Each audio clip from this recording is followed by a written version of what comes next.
ఏముంది ఇల్లు ఈ చలికి చచ్చిపోయేలా ఉన్నాడు. ఇంకోసారి పక్క ఆయన నా ఆకలి బాధను తీర్చుకోవాలంటే ఈ మాత్రం ఇల్లు ఉండాలి. ఈ కొంపలో చాలా ఉంటుండొచ్చు ఫుడ్. అయినా నాకేంది పర్మిషన్ లేదేం లేదు. మనం ముందే డెవిల్ సంఘానికి అధ్యక్షురాలు వెళ్ళిపోవడమే. పిచాచి పిచాచి పిచాచిని ఇది ఆంటీ ఎవరో మంచిగా సీరియల్ చూస్తున్నట్టుంది. పొద్దునంతా మొగుడిని ఏడిపియడం, నైట్ అంతా సీరియల్ చూడడం. ఈ ఆడలకి ఏం పని ఉంటుంది? ఎంత హ్యాపీగా ఉందో ఈరోజు. ఒళ్ళంతా అలసిపోయిందా. మంచిగా సాయంకాలాన ఇలాంటి సీరియల్ చూస్తుంటే ఎంత ప్రశాంతంగా ఉందో. ఇలానే హాయిగా పడుతుందాం ఈరోజు. చూద్దాం, డబ్బాష ఎక్కువనే ఉండొచ్చు. మరి ఇదేంది హఠాత్తుగా ఇట్లా పైసలు వచ్చాయి?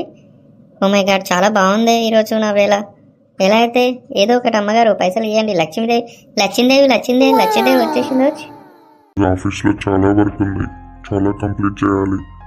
ఎలా అయినా సరే ప్రూవ్ చేసుకోవాలి. నా భార్యకి నా పిల్లలకి మంచి లైఫ్ ఇవ్వాలి. బా ఎంత మంచిగా పని చేసుకుంటున్నాడు. వీళ్ళ భార్యనేమో హ్యాపీగా సీరియల్ చూస్తుంది. పర్లేదు, మంచి కుటుంబమే, కష్టపడే ఫ్యామిలీలా ఉన్నారు. తప్పకుండా తిండి రోజు బాగానే దొరుకుతుంది. ఈ టేబుల్ పైన ఏం లేవే తిందామనంటే, సరేలే ఒకసారి డైనింగ్ టేబుల్ పైకి వెళ్ళి చూద్దాం.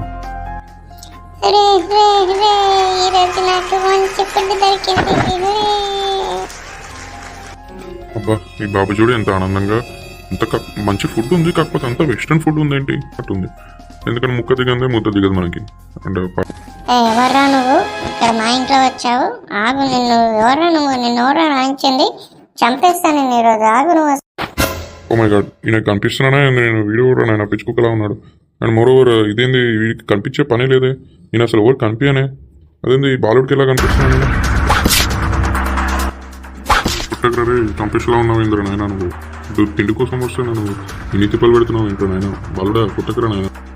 ఇలా కాదురా నిన్ను. అసలు నువ్వు మా ఇంటికి తిండిపోతు దయంలాగా వస్తావా? నిన్ను ఈ బ్యాట్ పట్టుకొని తలకే వలగొడుతున్నావు. నిన్ను మామూలుగా కొట్టంరా ఈరోజు. నిన్ను చంపందే నేను వదలను. నువ్వు దయ్యానువా? నీ దయ్యం కాదు కదా, మీ అయ్య కాదు కదా, మీ నాన్న వచ్చినా ఎవరు వచ్చినా, మీ అమ్మమ్మ వచ్చినా నాగం. నిన్ను ఈరోజు తలకే వలగొట్టబోతే ఈ బ్యాట్తోటి నేను అసలు నా బస్తీనే సవాలరా. నేను అసలు బచ్చగానే కదా. అమ్మో, ఈడో పెద్ద పిచ్చుకులా ఉన్నాడు నాయన.